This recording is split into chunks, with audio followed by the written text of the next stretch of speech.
Welcome back to my channel শান্তির blog and রান্নায় জানাই সবাইকে স্বাগত। আবারও চলে এলাম প্রতিদিনের মতো আপনাদের মাঝে আর একটা রেসিপি নিয়ে। আজকে আমি করে দেখাবো খুব কম সময়ে এবং খুব সহজভাবে ডিম পরোটা রেসিপি। তো একটু দেখে নিন। আমি এখানে ময়দা নিয়ে নেব। প্রথমে আমি এখানে 2 কাপ ময়দা নিয়ে নিয়েছি। এরপর আমি এখানে দিয়ে দেব নুন আর দিয়ে দেব 2 চামচ এরকম সাদা তেল। এরপর আমি এটাকে এরকম হাত দিয়ে খুব ভালো করে এটাকে আমি মেখে নেব।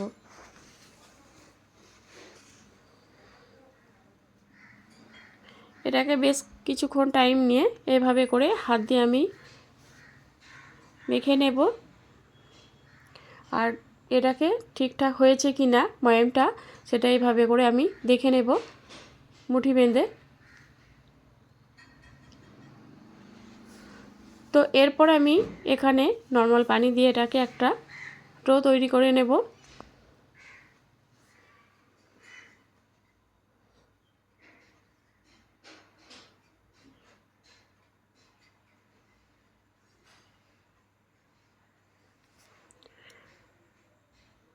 সব পানির আমি একেবারে দেব না, অল্প অল্প পানি দিয়ে এরকম একটা সফট ডো তৈরি করে নেব। এরপর আমি এটাকে রেস্টে রেখে দেব 10 থেকে 15 মিনিটের জন্য। এদিকে আমি পেঁয়াজ আর কাঁচা লঙ্কা এরকম কুচি করে নিয়েছি। এরপর আমি এখানে একটা কড়াই গরম করে নিয়েছি, এর মধ্যে দিয়ে দিয়েছি তেল। তেলটা খুব ভালো মতো গরম হয়ে গেছে। এরপর আমি এখানে দিয়ে দিলাম একটা বড় সাইজের কোচানো পেঁয়াজ। পেঁয়াজটাকে আমি তেলের মধ্যে ভেজে নেব।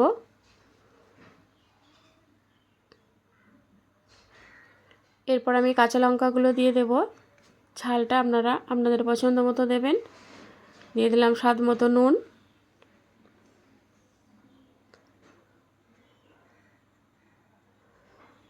এরপর আমি এখানে 2টো ডিম নিয়েছি। ডিমটাকে আমি ভালো করে ফেটিয়ে নেব।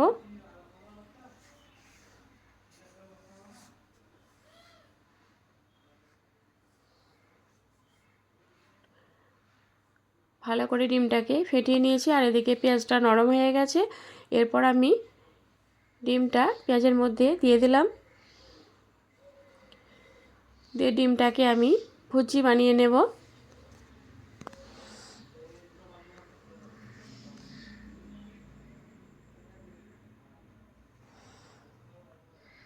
এরপর আমি এখানে দিয়ে দিলাম 2 চামচ ম্যাগি মশলা।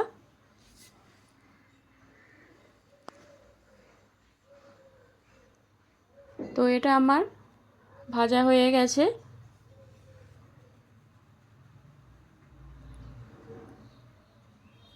দেখুন এটা ভাজা হয়ে গেছে। এটাকে আমি প্লেটে উঠিয়ে নেব। তো এদিকে 15 মিনিট পর ফিরে এলাম। দেখুন অনেকটাই সফট হয়ে গেছে। এরপর আমি এটাকে এইভাবে হাত দিয়ে আরও ভালোভাবে একটু মেখে নিলাম। নিয়ে আমি এটাকে একটা এইভাবে ছুরি দিয়ে কেটে নেব সমানভাবে।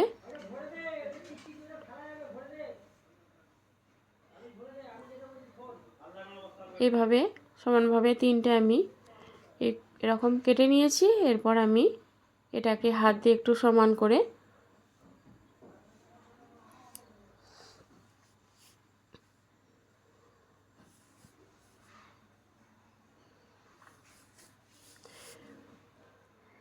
একটু ময়দা ছিটিয়ে দিলাম। এরপর আমি এটাকে বেলে নেব।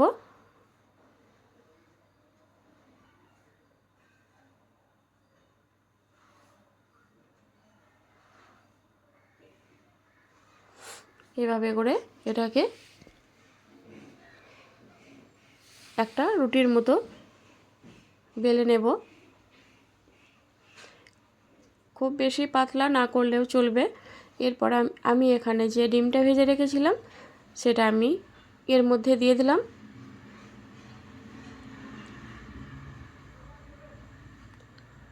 এরপর এইভাবে করে এটাকে মুড়িয়ে নেব।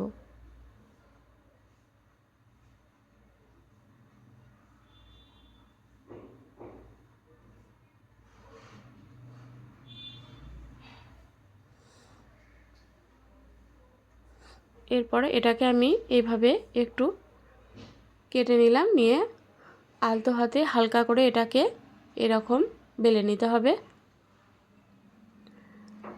এই দেখুন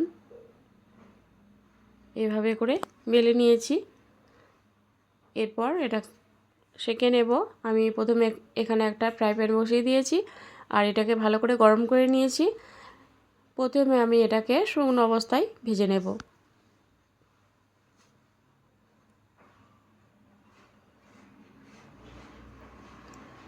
শুকনো অবস্থায় এপিট ওপিট করে ভেজে নেব। এরপর আমি এখানে দিয়ে দেব 1 চামচের মতো তেল। এখানে খুব বেশি তেল লাগবে না, খুব বেশি তেলের প্রয়োজন নেই। এইভাবে করে দুদিক উল্টে পাল্টে এইভাবে করে আমি পরোটাটাকে ভেজে নেব। আর দেখুন আস্তে আস্তে এটা কেমন ফুলছে। বন্ধুরা একবার হলেও এইভাবে করে আপনারা ডিম পরোটা রেসিপিটা বাড়িতে তৈরি করে খেয়ে দেখবেন।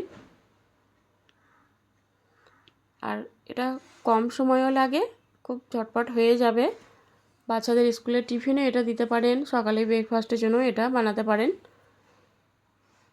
তো আমি এভাবে করে রেডি করে নিয়েছি আর দেখুন এইভাবে আমি কেটে নিচ্ছি।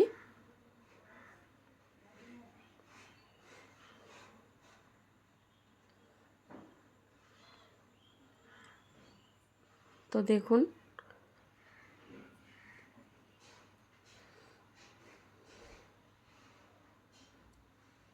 দেখতেও যতটা সুন্দর হয়েছে বন্ধুরা, খেতেও আরও সুন্দর। আপনারা একবার হলেও বাড়িতে এভাবে করে বানিয়ে খেয়ে আমাকে কমেন্টসে জানাবেন কেমন হয়েছে। আর এটা কেমন হলো আপনারা অবশ্যই জানাবেন। ভালো থাকবেন।